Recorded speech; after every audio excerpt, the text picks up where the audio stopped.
Job లేక ఇబ్బంది పడుతున్నారా? అయితే మెడికల్ కోడింగ్ మీకు మంచి ఆప్షన్. వెంటనే కాల్ చేసి కోర్సులో జాయిన్ అవ్వండి. నమస్తే, welcome back to Suman TV. Present మనతో పాటు ఉన్నారు అనలిస్ట్ మందర్ కృష్ణారెడ్డి గారు. నమస్తే సార్. నమస్తే అమ్మ. సార్, మరి ఫేమస్ సింగర్ మంగ్లీ పైన జరుగుతున్నటువంటి దుమారం చూస్తూనే ఉన్నాము. మరి నాకు దీంతో ఏం సంబంధం లేదు, ఆ బాధితులను చూస్తుంటే నాకు కూడా బాధేస్తుందని కూడా ఆవిడ మీడియా సమక్షంలో చెప్పడం కూడా జరిగింది. మరి ఆపోజిట్ ఎవరైతే ఉన్నారో సుబ్బారావు, వాళ్ళందరినీ బాధితులందరినీ తీసుకొచ్చి పంజగుట్ట పోలీస్ స్టేషన్లో ఫిర్యాదు చేయడం జరిగింది. మరి లేటెస్ట్ అప్డేట్ వచ్చేసి ఏంటంటే, ఆ రమావత్ మధు ఎవరైతే ప్రధాన నిందితుడు ఉన్నారో, మరి ఈమె పేరు మీద చేశారని చెప్పి ఆరోపణలు అయితే వస్తున్నాయి. అతన్ని అరెస్ట్ చేశారని కూడా చెప్తున్నారు. అసలు మామూలుగా ఓవరాల్గా చూసుకుంటే సార్, ఈ మైక్రో ఫినాన్స్ స్కామ్ అంటే ఏంటి అసలు? మరి మీ అనలైసిస్లో మీరు ఏమనుకుంటున్నారు అసలు కేసు గురించి?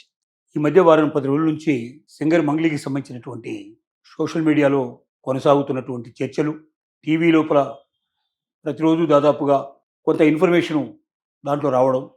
సుబ్బారావు అనే ఒక వ్యక్తి అడ్వకేట్గా ఉన్నాడు. అతను పంజగుట్ట పోలీస్ స్టేషన్లో ఒక కంప్లైంట్ ఫైల్ చేయడం జరిగింది. ఆ పోలీస్ స్టేషన్లో ఇచ్చిన కంప్లైంట్లో ఏం చెప్పాడు అంటే, ఫేమస్ సింగర్ అయినటువంటి మంగ్లీ తమ్ముడు మంగ్లీ, రమావత్ మధు అనేటువంటి ఇంకొక వ్యక్తి ఒక గ్రూపుగా ఏర్పడి ఇంకా కొంతమందిని కలుపుకొని 132 మంది దగ్గర కోట్లాది రూపాయలు వసూలు చేశారు. తిరిగి వాళ్ళకి ఇవ్వడం లేదు. సో వాళ్ళంతా బాధితులుగా ఉన్నారు. మంగ్లీ పేరు చెప్పి ఈ డబ్బంతా వసూలు చేయడం జరిగింది. కాబట్టి మంగ్లీ మీద కేసు బుక్ చేసేసి బాధితులకు న్యాయం చేయమని చెప్పి ఆ సుబ్బారావు అనే వ్యక్తి కంప్లైంట్ ఇచ్చారు. ఆ తర్వాత పోలీసులు సుబ్బారావును పట్టుకోవడం, మంగ్లీ తన ఇన్ఫ్లుయెన్స్ను ఉపయోగించడం. సహజంగా డ్రంక్ అండ్ డ్రైవ్ ఎవరన్నా చేస్తున్నప్పుడు ఆ మనిషి తాగి ఉన్నాడా లేదా అనేది అనలైజ్ టెస్ట్ చేస్తారు. కానీ సుబ్బారావు పోలీస్ స్టేషన్కి వస్తే తనకు ఆ టెస్ట్ చేశారు. అతను తాగి ఉన్నాడు, తాగుబోతులు మాట్లాడుతున్నాడు, అతను మాట్లాడేది కరెక్ట్ కాదు ఏమో అన్నట్టుగా మంగ్లీకి అనుగుణంగా కొంత పోలీసులు మాట్లాడినట్టుగా మనకు కొంత మీడియాలో కనబడుతున్న పరిస్థితి ఏర్పడింది. సో దాన్ని ఎస్పీ దాకా తీసుకెళ్ళడం, పై అధికారులు అది తప్పు, పోలీస్ స్టేషన్కి వచ్చి కంప్లైంట్ చేసిన వాడు తాగి ఉన్నాడా లేదా అనేది మనం చూడడం. ఎందుకంటే తాగడం తప్పు అనేది నేరం అని చెప్పట్లేదు. ప్రభుత్వమే ఇన్ని షాపులు ఓపెన్ చేసి తాగడని ప్రోత్సహిస్తుంది కదా. ఒక రకంగా చెప్పాలంటే ప్రభుత్వం ఎంకరేజ్ చేసినట్టే లెక్క. ప్రభుత్వానికి వచ్చే ఆదాయంలో కూడా మేజర్ ఆదాయం దీన్ని లిక్కర్ నుంచి వస్తుంది. కాబట్టి తాగుడు తప్పని చెప్పడం లేదు, తాగి డ్రైవ్ చేయడం తప్పని చెప్తోంది. నీకు డ్రైవ్ చేయకుండా వచ్చిన దగ్గర పోలీస్ స్టేషన్లోకి వచ్చి నేను వచ్చి కంప్లైంట్ ఇస్తే నువ్వు తాగావా అని చెప్పి అనలైజ్ చేసి టెస్ట్ చేయడం అనేది కూడా కరెక్ట్ కాదని చెప్పారు. సరే, ఇది చాలా మలుపులు తిరిగింది. కొన్ని ఫోటోలు, వీడియోలు కూడా దీంట్లో ప్రదర్శించారు. డబ్బుల కట్టలు, కొన్ని కోట్ల రూపాయల కట్టలు మొత్తం టేబుల్ మీద పెట్టి ఉండడం, అల్మార్లో పెట్టడానికి ప్రయత్నం చేయడం, ఇవన్నీ కూడా దాంట్లో సేఫ్లో పెట్టడం, ఇవన్నీ చూపించారు. ఇదంతా మంగ్లీ ఇంట్లోనే జరిగినట్టుగా వాళ్ళు చెప్పడం జరిగింది. మంగ్లీ ఖండించేది మా ఇంట్లో కాదు, ఇది అసలు అతను ఎవరి పేరు నాకు తెలియదు. రమావత్ మధు అనేవాడు నాకు పరిచయం అయినాడు, మా కులం అడుగు తప్పించిన మా జాతికి సంబంధించిన వాడు కాబట్టి అట్లా పరిచయం అయినాడు అతను.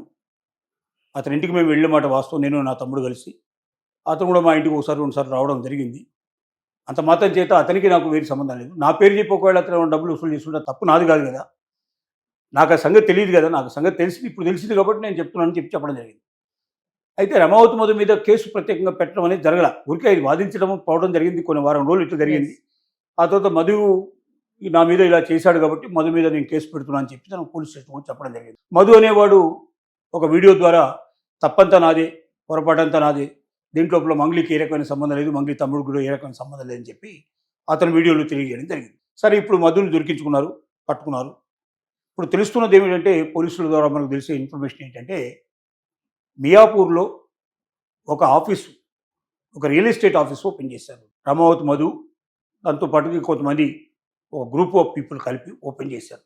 వీళ్ళు సంగారెడ్డి దగ్గర ఒక 16 ఎకరాల ల్యాండ్ కొన్నట్టుగా, 102 గజాలు దాంట్లో పీసెస్ కింద దాన్ని మార్చినట్టుగా, ఈ 102 గజాల కోసం ఎవరైతే 5 లక్షల రూపాయలు పే చేసినట్టయితే వాళ్ళకి ప్రతి నెల రెంట్ ఇస్తాం మేము, మీకు కొన్నాళ్ళ తర్వాత మీ డబ్బులు మీకు వాపస్ ఇచ్చేసి, అంటే 2 నుంచి 3 మీకు లాభం వస్తుంది, ఆ ప్లాట్ మళ్ళీ మేము తిరిగి రిజిస్ట్రేషన్ చేసుకుంటాం, వెనక్కి తీసుకుంటాం అని చెప్పి ఆశ పెట్టి డబ్బులు వసూలు చేసినట్టుగా తెలుస్తుంది. మన 132 బాధితులే 5 లక్షల చొప్పున పే చేస్తే మనకు 12 కోట్లు అయితే రావు లెక్క ప్రకారంగా. కానీ మరి దీంట్లో ఎక్కువ డబ్బన్నా వసూలు చేసి ఉండాలి ఒక్కొక్కరి దగ్గర, లేదంటే బాధితులు ఇంకా చాలా మంది అయినా ఉండాలి. పోలీసులు చెప్తున్న ప్రకారంగా 12 కోట్లు మొత్తం వసూలు చేస్తారని చెప్తున్నారు.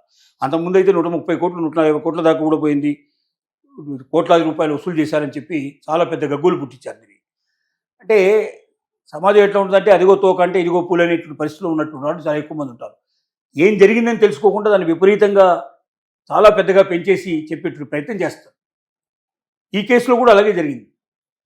దీంట్లో మంగ్లీకి తెలిసి జరిగిందా తెలియక జరిగిందా అనే విషయం పక్కన పెడితే, సెలబ్రిటీస్ అంతా తెలుసుకోవాల్సిన విషయం ఏంటంటే, తమ పేరు చెప్పుకొని ఎక్కడైనా ఇలాంటి మోసాలు జరుగుతున్నాయా లేదా అనేది తెలుసుకోవాల్సిన అవసరం కూడా ఉంది. వ్యక్తులు పరిచయం అయినప్పుడు ఆ వ్యక్తుల ద్వారా ఇన్ఫర్మేషన్ తీసుకొని వాళ్ళు ఏదైనా ఇలాంటి పనులు చేస్తున్నారా, సెలబ్రిటీని అడ్డం పెట్టుకుని డబ్బులు వసూలు చేసే ప్రయత్నం చేస్తున్నారా, ఇతరులను మోసం చేసే ప్రయత్నం చేస్తున్నారా అని కూడా తెలుసుకోవాల్సిన అవసరం ఉంది. ముఖ్యంగా రియల్ ఎస్టేట్లో జరుగుతున్న మోసాలు అన్ని కావు.